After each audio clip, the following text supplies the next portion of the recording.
সম্পর্কে জানবো, সেটা হচ্ছে আমাদের তাড়ন বেগ বা সঞ্চারণ বেগ, বা আমরা এটাকে আমরা বলি হচ্ছে কি ড্রিফট ভেলোসিটিটা আসলে কি।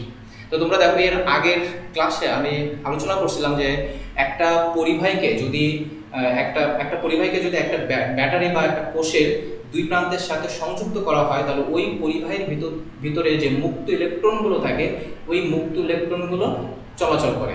তো এই মুক্ত ইলেকট্রনগুলো যখন পরিবাহীর মধ্য দিয়ে চলাচল করে, তখন ওই পরিবাহীর ভিতরে যে পরমাণু থাকে তাদের সাথে সে হচ্ছে কি সংঘর্ষে লিপ্ত হয়। ফলে মুক্ত ইলেকট্রনগুলো একটা গড় বেগে পরিবাহীর মধ্য দিয়ে সঞ্চালিত হয়। তো একটা পরিবাহীকে একটা ব্যাটারির সাথে সংযুক্ত করলে ওই পরিবাহীর ভিতরে মুক্ত ইলেকট্রনগুলো যে গড় বেগে সঞ্চালিত হয় বা যে গড় বেগে প্রবাহিত হয়, সেই গড় বেগটাকে আমরা বলবো হচ্ছে কি তাড়ন বেগ বা সঞ্চারণ বেগ বা ড্রিফট ভেলোসিটি। তাহলে তোমরা নিশ্চয়ই বুঝতে পারছো যে তাড়ন বেগটা কি। তাড়ন বেগটা আমরা আবারও একটু বলি যে একটা পরিবাহীকে একটা ব্যাটারির সাথে সংযুক্ত করলে ওই পরিবাহীর ভিতরে যে মুক্ত ইলেকট্রন থাকে, সেই মুক্ত ইলেকট্রনগুলো যে গড় বেগে সঞ্চালিত হয়, সেই বেগটাকে আমরা বলবো হচ্ছে কি তাড়ন বেগ। তো আমি এখানে একটা পরিবাহী আঁকছি, যে পরিবাহীটা হচ্ছে এক্স ওয়াই। এই পরিবাহীর দৈর্ঘ্য আমরা ধরছি হচ্ছে কি এল, এবং এই পরিবাহীর যে প্রস্থচ্ছেদের ক্ষেত্রফল, এই প্রস্থচ্ছেদের ক্ষেত্রফলটা ধরছে হচ্ছে কি এ।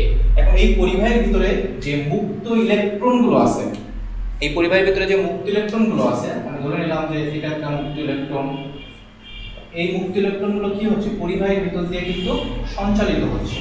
এই মুক্ত ইলেকট্রনগুলো যে গড় বেগে সঞ্চালিত হচ্ছে, সেই গড় বেগটাকে আমরা কিন্তু বলছি হচ্ছে কি তাড়ন বেগ। তো আমরা সেই তাড়ন বেগটাকে, এই ইলেকট্রনগুলো যে গড় বেগ অর্থাৎ সেই তাড়ন বেগটাকে আমরা ধরছি হচ্ছে কি ভি। আর এই যে প্রত্যেকটা যে ইলেকট্রন, এই প্রত্যেকটা ইলেকট্রনের চার্জ ধরছি হচ্ছে আমরা ই। এখন আমরা ধরে নিলাম যে এই এর আয়তন হচ্ছে, এর ক্ষেত্রফল হচ্ছে, প্রস্থচ্ছেদের ক্ষেত্রফল হচ্ছে এ, আর এর হচ্ছে একক, এর দৈর্ঘ্য হচ্ছে কি এল। তাহলে এই যে পরিবাহী, এই পরিবাহীর আয়তন, এই পরিবাহীর আয়তন কত হবে? এর আয়তন হবে কিন্তু এ এ। এখন এই পরিবাহীর প্রতি একক আয়তনে মুক্ত ইলেকট্রনের সংখ্যা আমরা ধরলাম হচ্ছে কি n, অর্থাৎ এই পরিবাহীর একক আয়তনে কতগুলো মুক্ত ইলেকট্রন আছে। তো এটা আমরা ধরে নিচ্ছি যে এই পরিবাহীর একক আয়তনে মুক্ত ইলেকট্রনের সংখ্যা হচ্ছে কি n। তাহলে পরিবাহীর একক আয়তনে মুক্ত ইলেকট্রনের সংখ্যা যদি n হয়, আর পরিবাহীর আয়তন যেহেতু l, তাহলে মোট ইলেকট্রনের সংখ্যা কত হবে? n a l। এই এখানে e মাইনাস দ্বারা কিন্তু আমি ইলেকট্রন বোঝাচ্ছি। সো আমাদের দেখো যে এই পরিবাহীটার আয়তন হচ্ছে al, আর এর প্রতি একক আয়তনে ইলেকট্রনের সংখ্যা হচ্ছে n। এই পরিবাহীর মোট ইলেকট্রনের সংখ্যা কত হবে? nl। এখন এই যদি পরিবাহীর মোট ইলেকট্রনের সংখ্যা যদি nal হয়, এখন প্রত্যেকটা ইলেকট্রনের চার্জ হচ্ছে e, তাহলে এই যে মোট এখানে ইলেকট্রন সংখ্যা আছে কয়টা? nl। তাহলে এই পরিবাহীর যে মোট চার্জ আছে, সেই মোট চার্জ কি ইকুয়াল হবে হচ্ছে কি NaLe। দেখো আমি আবার একটু বলি যে এই পরিবাহীর দৈর্ঘ্য হচ্ছে l, এর প্রস্থচ্ছেদের ক্ষেত্রফল হচ্ছে a, এই পরিবাহীর আয়তন হচ্ছে কি l। এখন আমরা এখানে ধরে নিয়েছি যে এই পরিবাহীর ভিতরে যতগুলো ইলেকট্রন আছে, সেই প্রত্যেকটা ইলেকট্রনের চার্জ হচ্ছে কি e। তো আমরা এখন ধরে নিচ্ছি যে এই পরিবাহীর প্রতি একক আয়তনে মুক্ত ইলেকট্রনের সংখ্যা হচ্ছে n। মোট ইলেকট্রনের সংখ্যা কত হবে? nl। এখন একটা ইলেকট্রনের চার্জ হচ্ছে e, তাহলে nal সংখ্যক ইলেকট্রনের চার্জ কত হবে? nale। তাহলে আমাদের মোট চার্জ হচ্ছে q ইকুয়াল হচ্ছে কি nale। এখন আমরা ধরে নিলাম যে একটা চার্জ এইখান থেকে যদি এই q পরিমাণ চার্জ যদি x থেকে y বিন্দুতে অর্থাৎ l দূরত্ব অতিক্রম করতে যদি তার t সময় লাগে, তাহলে আমরা বলতে পারি যে তড়িৎ প্রবাহ I ইকুয়াল টু, আমরা কিন্তু জানি হচ্ছে কি q বাই t, অর্থাৎ একক সময়ে যে পরিমাণ চার্জ সঞ্চালিত হয় আমরা তাকে বলছি হচ্ছে কি তড়িৎ প্রবাহ। তো আমরা ধরে নিচ্ছি যে এই পরিবাহীর ভিতর দিয়ে t সময়ে q পরিমাণ চার্জ সঞ্চালিত হচ্ছে। তাহলে এই পরিবাহীর ভিতর দিয়ে যদি q সময় t পরিমাণ চার্জ সঞ্চালিত হয়, তাহলে তড়িৎ প্রবাহ আমরা লিখতে পারি I ইকুয়াল টু হচ্ছে কি q বাই t। তো দেখো এখানে আমরা q সমান পাইছি হচ্ছে কি NaLe বাই হচ্ছে কি t। তাহলে দেখো এখানে একটু খেয়াল করো, এই যে l বাই t, lটা হচ্ছে কি আমাদের দূরত্ব, আর এই যে tটা হচ্ছে কি সময়। তো দূরত্ব বাই সময়কে আমরা কি বলি? দূরত্ব বাই সময়কে আমরা বলি হচ্ছে কি বেগ। তাহলে আমরা এখান থেকে লিখতে পারি NaVe, যেখানে আমাদের বেগ v অর্থাৎ তাড়ন বেগ v ইকুয়াল হচ্ছে কি l বাই t, একক সময় যে দূরত্ব অতিক্রম করে তাকে আমরা বলি হচ্ছে কি বেগ। তাহলে এখান থেকে দেখো আমরা এই যে একটা পরিবাহীর ভিতর দিয়ে যে তড়িৎ প্রবাহ চলে, সেই তড়িৎ প্রবাহের মান হচ্ছে I ইকুয়াল টু NaVe। এখান থেকে আমরা কিন্তু সঞ্চারণ বেগটা বের করতে পারি, অর্থাৎ সঞ্চারণ বেগ v ইকুয়াল হচ্ছে আমাদের I বাই NaE। এই সূত্রটা আমাদেরকে একটু মনে রাখতে হবে, এই দুটো সূত্র আমাদেরকে মনে রাখতে হবে যে তাড়ন বেগের মান যখন আমাদেরকে বের করতে বলবে তখন আমরা এই সূত্রটা ব্যবহার করব। তাহলে আমি আবারও একটু মনে করা যে তাড়ন বেগ কি, একটা পরিবাহের ভিতরে মুক্ত ইলেকট্রনগুলো যে গড় বেগে সঞ্চালিত হয় সেই বেগটা, সেই গড় বেগটাকে আমরা বলছি তাড়ন বেগ, যাকে আমরা ভি দ্বারা প্রকাশ করি। এবং এই তাড়ন বেগ ভি ইকুয়াল হচ্ছে I/N/A/E, যেখানে আইটা হচ্ছে কি ওই পরিবাহের মধ্যে দিয়ে কি পরিমাণ তড়িৎ প্রবাহিত হচ্ছে সেটা, আর এন হচ্ছে কি প্রতি একক আয়তনে মুক্ত ইলেকট্রনের সংখ্যা, প্রতি একক আয়তনে মুক্ত ইলেকট্রনের সংখ্যা। এটা হচ্ছে কি এই পরিবাহীর প্রস্থচ্ছেদের ক্ষেত্রফল, আর এটা হচ্ছে কি আমাদের ইলেকট্রনের চার্জ। এই কোনটা কি মান এটা যদি তোমরা মনে রাখো আর এই সূত্রটা যদি তোমরা মনে রাখো, তাহলে তোমরা এখান থেকে আই এবং ভি অর্থাৎ তড়িৎ প্রবাহ এবং তাড়ন বেগ এর মান কিন্তু তোমরা এখান থেকে বের করতে পারবে। বা এটাও মনে রাখতে পারো আই ইকুয়াল টু NAV এভাবেও মনে রাখতে পারো, যে যেভাবে পারো, যে টেকনিক ফলো করে মনে রাখো না কেন একই জিনিস, সো তোমরা এটা মনে রাখতে পারো। সো এরপরে আমাদের আরো একটা জিনিস সম্পর্কে একটু জানতে হবে, সেটা হচ্ছে আমাদের প্রবাহ ঘনত্ব। প্রবাহ ঘনত্বটা কি? এই প্রবাহ ঘনত্বটাকে আমরা আসলে যে দ্বারা প্রকাশ করি। এই প্রবাহ ঘনত্ব কি? আমরা প্রবাহ ঘনত্ব বলছি যে একটা পরিবাহী একক প্রস্থচ্ছেদের ক্ষেত্রফলের মধ্য দিয়ে যে পরিমাণ তড়িৎ প্রবাহিত হয় তাকে আমরা বলবো হচ্ছে কি প্রবাহ ঘনত্ব। কি বললাম? একটা পরিবাহীর একক প্রস্থচ্ছেদের ক্ষেত্রফলের মধ্য দিয়ে যে পরিমাণ তড়িৎ প্রবাহিত হয় তাকে আমরা বলা হচ্ছে প্রবাহ ঘনত্ব। এই পরিবাহীর ক্ষেত্রফল হচ্ছে এ, এর ভিতর দিয়ে যে তড়িৎ প্রবাহিত হচ্ছে সেটাকে আমরা বলছিলাম হচ্ছে আই। এখন এ ক্ষেত্রফলের মধ্য দিয়ে, এ প্রস্থচ্ছেদের ক্ষেত্রফলের মধ্য দিয়ে যদি আই পরিমাণ তড়িৎ প্রবাহিত হয়, তাহলে আমরা লিখতে পারি যে প্রবাহ ঘনত্ব J equal to I by হচ্ছে কি এ। এজন্য আমরা বলছি যে একক ক্ষেত্রফলের মধ্য দিয়ে যে পরিমাণ তড়িৎ প্রবাহিত হয় তাকে বলা হয় হচ্ছে কি প্রবাহ ঘনত্ব। তো দেখো এই যে জে আই ইকুয়াল টু আমরা পাইছি কিন্তু নেভি, আসলে নেভি না NAVE, জাস্ট একসাথে বললে এটা নেভি চলে আসছে, এই জন্য আমি বলছি NAVE, যেখানে ইটা হচ্ছে কি ইলেকট্রনের চার্জ, ভি হচ্ছে তাড়ন বেগ, এ হচ্ছে ক্ষেত্রফল, আর এন হচ্ছে কি প্রতি একক আয়তনে মুক্ত ইলেকট্রনের সংখ্যা। তো নিচে যদি আমাদের এ হয় তাহলে এ কেটে গেলে এখানে দেখো আমাদের থাকে হচ্ছে কি NVE। তাহলে আমাদের প্রবাহ ঘনত্ব যে ইকুয়াল টু আমরা পেলাম হচ্ছে কি NVE। এই প্রবাহ ঘনত্বের একটা একক আছে, এর এককটা কি হবে? তোমরা যারা এর আগে আমার ক্লাসগুলো করছো তারা এখন কিন্তু এইগুলোর এককগুলো কিন্তু খুব ইজিলি নিজেরাও বলতে পারবে, কারণ আমি একক কিন্তু তোমাদেরকে কখনো মুখস্থ করে রাখতে বলি না, এখানে সবসময় বলি যে তোমরা এই ইকুয়েশন দিকে সবসময় কিন্তু এককগুলো বের করবে। আমরা জানি যে তড়িৎ প্রবাহ আই, এই তড়িৎ প্রবাহের একক হচ্ছে কি অ্যাম্পিয়ার, আর ক্ষেত্রফলের একক হচ্ছে কি বর্গমিটার। যেহেতু এটা আছে নিচে আছে, এজন্য এটা আমরা লিখছি যে ক্ষেত্র অ্যাম্পিয়ার পার মিটার স্কয়ার। সুতরাং আমাদের যে প্রবাহ ঘনত্ব, এই প্রবাহ ঘনত্বের একক হচ্ছে কি অ্যাম্পিয়ার পার মিটার স্কয়ার। তো এই ছোট ছোট জিনিসগুলো কিন্তু এমসিকিউ এর জন্য খুব বেশি আসে, তো তোমরা এগুলো একটু খেয়াল রাখবে যে এটা কিভাবে আসছে বা কি কি জিনিসগুলো এখান থেকে লাগছে, বা এই এমসিকিউ এর জন্য বিশেষ করে এটা খুব বেশি আসে। আর এখানে যেহেতু এটা তাড়ন বেগের একক সবসময় তো আমরা জানি মিটার পার সেকেন্ড, সুতরাং এর একক হচ্ছে কি মিটার পার সেকেন্ড স্কয়ার, না এটা হচ্ছে মিটার পার সেকেন্ড। সো এটা একটু মনে রাখবা। তড়িৎ কোষ। সো দেখো আমরা এখন তড়িৎ কোষ সম্পর্কে জানবো। তড়িৎ কোষ কি আসলে? তো তড়িৎ কোষ দেখো আমরা আমাদের দৈনন্দিন জীবনে যেসব ইলেকট্রনিক সামগ্রী যেমন fan, television, light, torch light, তারপর রেডিও, এই সকল বা মোবাইল বা ক্যামেরা, এই যে সকল বৈদ্যুতিক ইলেকট্রনিক যে সকল জিনিসগুলো আমরা ব্যবহার করি, এগুলো চালানোর জন্য কিন্তু আমাদের তড়িৎ শক্তির প্রয়োজন হয়। তো সেই তড়িৎ শক্তির প্রয়োজনে আমরা কোষ বা ব্যাটারি কিন্তু ব্যবহার করি। এবং তোমরা কেমিস্ট্রিতে কিন্তু এরকম বিভিন্ন কোষের গঠন, কিভাবে কোষ বানাতে হয় সেগুলো কিন্তু সম্পর্কে তোমরা জানছো, যেমন হচ্ছে ল্যাকলান্স কোষ, তারপর শুষ্ক কোষ, এবং যেগুলোর কি দুইটা, একটা তামার দণ্ড, একটা তামা আর একটা কিসের দশটা আমার ঠিক মনে নাই, এরকম দণ্ড থাকে এবং তার দুইটা থাকে, একটা ধনাত্মক পাত থাকে, একটা ঋণাত্মক পাত থাকে, আর তারপর কিছু সালফিউরিক অ্যাসিডের লিকুইড থাকে, তার ভিতরে আমরা কিন্তু ডুবাই রেখে এরকম তড়িৎ কোষ হচ্ছে আমরা তৈরি করি। তো এই তড়িৎ কোষ আসলে কি? এই তড়িৎ কোষ আসলে আমরা বলছি যে যন্ত্রের সাহায্যে রাসায়নিক শক্তিকে তড়িৎ শক্তিতে রূপান্তরিত করে নিরবিচ্ছিন্নভাবে তড়িৎ প্রবাহ বজায় রাখা হয়, তাকে আমরা বলবো হচ্ছে কি তড়িৎ কোষ। দেখো এখানে যে আমরা সালফিউরিক অ্যাসিড, তামা বা দস্তার যে পাতগুলো ব্যবহার করছি, এগুলো কিন্তু সব রাসায়নিক জিনিসপত্র। এই জন্য আমরা বলছি যে যন্ত্রের সাহায্যে রাসায়নিক শক্তিকে তড়িৎ শক্তিতে রূপান্তরিত করে নিরবিচ্ছিন্নভাবে তড়িৎ প্রবাহ বজায় রাখা হয় তাকে আমরা বলবো হচ্ছে কি তড়িৎ কোষ। অর্থাৎ এই তড়িৎ কোষের ভিতরে এই তড়িৎ কোষের কিন্তু একটা ধনাত্মক পাত থাকে আর একটা হচ্ছে কি ঋণাত্মক পাত থাকে। এখন আমরা একটা পরিবাহীকে যদি আমরা এই কোষের সাথে সংযুক্ত করি, একটা পরিবাহীকে যদি আমরা এই কোষের ধনাত্মক এবং ঋণাত্মক পাতের সাথে সংযুক্ত করি, তাহলে দেখবে যে ওই পরিবাহীর ভিতর দিয়ে তড়িৎ প্রবাহিত হবে।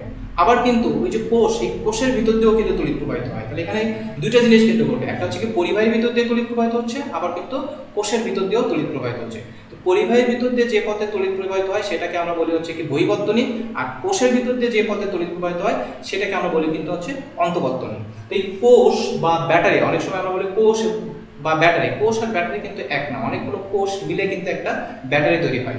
তো আমরা এইগুলোকে আসলে কিভাবে এই কোষ এবং ব্যাটারি কিভাবে আমরা বুঝবো, যেমন দেখো এর আগের অধ্যায়ে আমরা বলছিলাম স্থির তড়িৎ যখন আমরা আলোচনা করছিলাম তখন কিন্তু আমরা বলছিলাম এটা হচ্ছে কি ক্যাপাসিটর, বা এটা দ্বারা আমরা বোঝা হচ্ছে কি ধারক।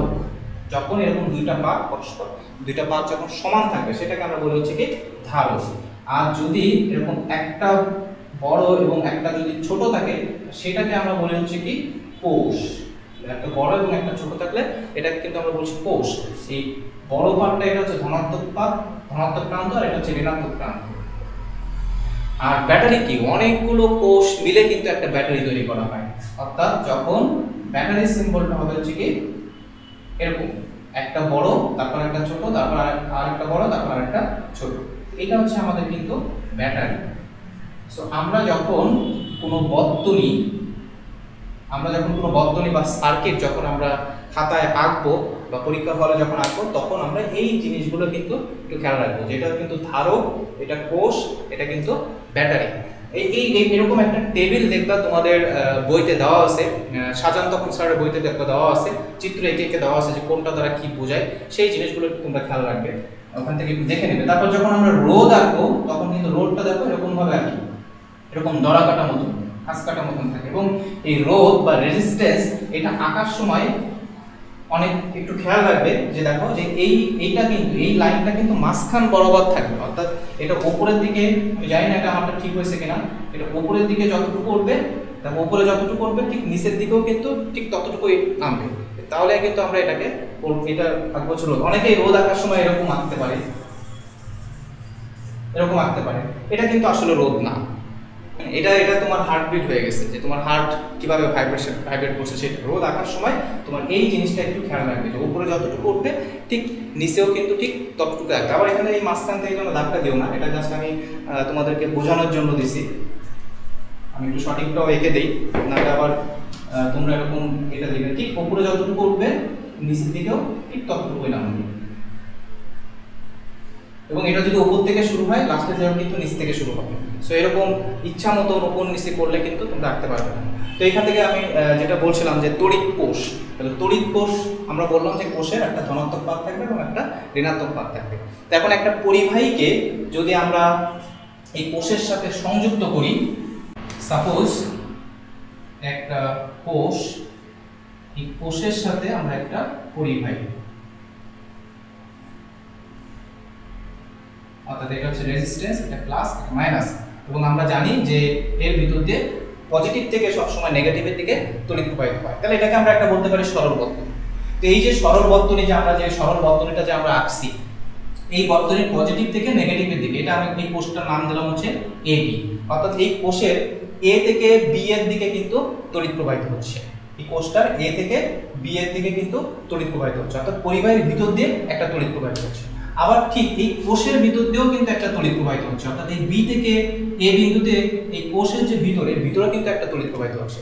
তো এই পরিবাহীর ভিতর দিয়ে যে তড়িৎ প্রবাহিত হচ্ছে সেই তড়িৎ প্রবাহের সেই পথটাকে আমরা বলে হচ্ছে বহিঃবর্তনী, আর এই কোষের ভিতর দিয়ে যে তড়িৎ প্রবাহিত হচ্ছে সেই পথটাকে আমরা বলে হচ্ছে কি, সেই পথটাকে আমরা বলবো হচ্ছে কি অন্তঃবর্তনী। তো এখন দেখো এই পরিবাহীর ভিতর দিয়ে যখন তড়িৎ প্রবাহিত হচ্ছে সেই তড়িৎ প্রবাহকে যে বাধা দিচ্ছে তাকে আমরা বলছি হচ্ছে রেজিস্ট্যান্স, তাকে আমরা বলছি হচ্ছে কি রোধ, এবং সেই রোধকে আমরা হচ্ছে কি আর দ্বারা প্রকাশ করছি।